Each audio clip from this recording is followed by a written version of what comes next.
Bonjour et bienvenue sur la chaîne dédiée à l'alimentation IGEBA. Si vous êtes nouveau sur la chaîne, sachez que je publie régulièrement des vidéos concernant l'alimentation IGEBA. Si vous souhaitez rater aucune de ces vidéos, alors n'hésitez pas à vous abonner. Aujourd'hui, je vous propose de vous expliquer comment démarrer une alimentation IGEBA en 3 étapes simples et faciles. C'est parti! La première étape, ça va être de comprendre ce qu'est l'alimentation IGEBA.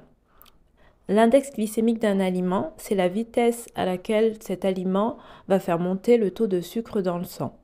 Dans l'alimentation IGEBA, on va venir chercher des aliments qui vont faire monter très lentement le taux de sucre dans le corps. Et c'est grâce à ça qu'on va pouvoir mieux réguler la glycémie et éviter les pics de glycémie dans la journée. Tout ça, ça va aider à augmenter la sensation de satiété.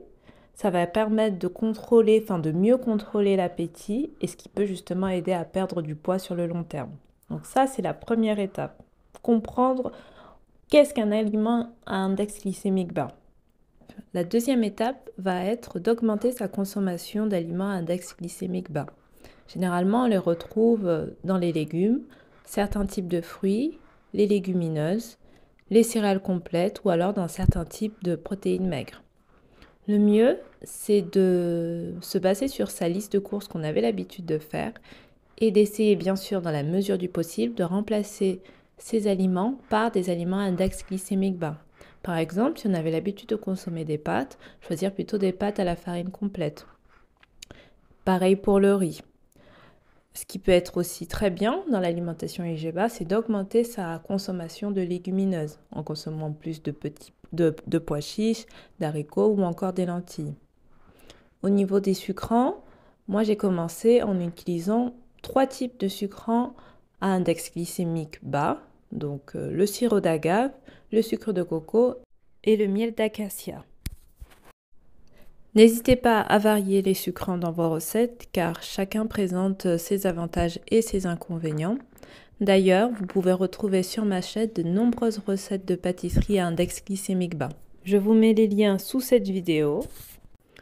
Concernant le chocolat, vous pouvez prendre du chocolat à 70% minimum de cacao ou bien utiliser du cacao en poudre sans sucre ajouté pour réaliser vos chocolats chauds. Donc ça, c'était pour la deuxième étape. Donc la troisième et dernière étape pour bien démarrer une alimentation à IGEBA va être de planifier les repas. Notamment à l'aide de la liste de courses que je viens de vous expliquer, vous allez pouvoir réaliser des menus à IGEBA. Généralement, ce que j'ai fait pour démarrer cette alimentation, je transformais entre guillemets les plats que j'avais l'habitude de manger en version IGEBA. Par exemple, j'adore les lasagnes.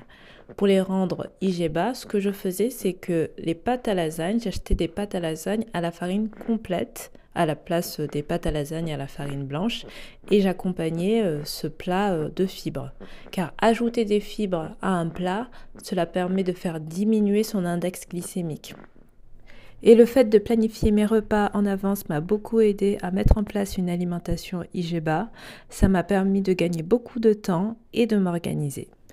Voilà, c'était donc les 3 étapes que j'avais réalisées lorsque j'ai commencé une alimentation IGEBA et je vous dis à très vite pour une nouvelle vidéo.